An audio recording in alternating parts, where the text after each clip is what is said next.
கள்ள தொடர்பில் இருந்த மனைவியிடம் அசிங்கமா இருக்கு விட்டுடு என எவ்வளவு சொல்லியும் கேட்காத மனைவி. மன வேதனையில் கணவர் எடுத்த சோகமான முடிவு. நமது சேனல்ல பாத்தீங்கன்னா தினமும் நடக்கக்கூடிய பல்வேறு விதமான கிரைம் தொடர்பான நியூஸ்களை உடனுக்குடன் பதிவேற்றம் பண்ணிட்டு வரோம். நீங்களும் இது போன்ற நியூஸை உடனுக்குடன் தெரிஞ்சுக்க மறக்காம நமது சேனலை சப்ஸ்கிரைப் பண்ணுங்க, பெல் ஐக்கானை கிளிக் பண்ணுங்க. அப்பதான் நம்ம போடக்கூடிய வீடியோ உங்களுக்கு உடனுக்குடன் வந்து சேரும். கேரள மாநிலம் நொச்சுலி பகுதியைச் சேர்ந்தவர் மனோஜ்குமார். இவருக்கு பாத்தீங்கன்னா 40 வயது ஆகுது. இவர் பாத்தீங்கன்னா நகை கடை ஊழியரா வேலை செஞ்சு வந்திருக்காரு. இவருடைய மனைவி சித்ரா கூட்டுறவு சங்கத்துல ஊழியராகவும் வேலை பார்த்து வந்திருக்காங்க. இதற்கிடையே சித்ராவுக்கும் சங்க தலைவரான விஜய் சகாதேவன் என்பவருக்கும் பழக்கம் ஏற்பட்டிருக்கு. இந்த பழக்கம் பாத்தீங்கன்னா நாளடைவில் கள்ளக்காதலாகவும் மாறி இருக்கு.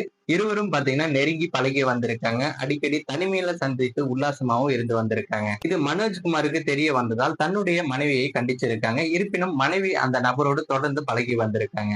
இதனால மன வேதனை அடைந்த மனோஜ்குமார் சம்பவத்தன்னைக்கு பாத்தீங்கன்னா விஷம் குடித்து மயங்கி விழுந்திருக்காரு. இதனை அடுத்து அவரை மருத்துவமனையில் அனுமதிச்சிருக்காங்க. இருப்பினும் சிகிச்சை பலனளிக்காமல் அவர் உயிரும் இழந்திருக்காரு. மனோஜ்குமாரின் சந்தேகம் உள்ளதாக அவருடைய குடும்பத்தார் போலீசிலும் புகார் அளிச்சிருக்காங்க. இது குறித்து விசாரணையில் விவாகரத்து கோரி சித்ரா விஜய் சகாதேவனுடன் சேர்ந்து மனோஜ்குமாரிடம் பணம் கேட்டு மிரட்டி வந்ததாகவும் குற்றம் சாட்டியிருக்காங்க. இது குறித்து போலீசார் வழக்கு பதிவு செய்து மனோஜ்குமார் எழுதிய கடிதத்தை கைப்பற்றி விசாரணையும் நடத்தி வருகிறாங்க. மேலும் இந்த சம்பவம் பாத்தீங்கன்னா அப்பகுதியில பெரும் பரபரப்பையும் சுகத்தையும் ஏற்படுத்தியிருக்கு. மேலும் இது போன்ற வீடியோக்களை உடனுக்குடன் காண மறக்காம நமது சேனலை சப்ஸ்கிரைப் பண்ணுங்க. வீடியோ பிடிச்சிருந்தா மற்றவங்களுக்கும் ஷேர் பண்ணுங்க.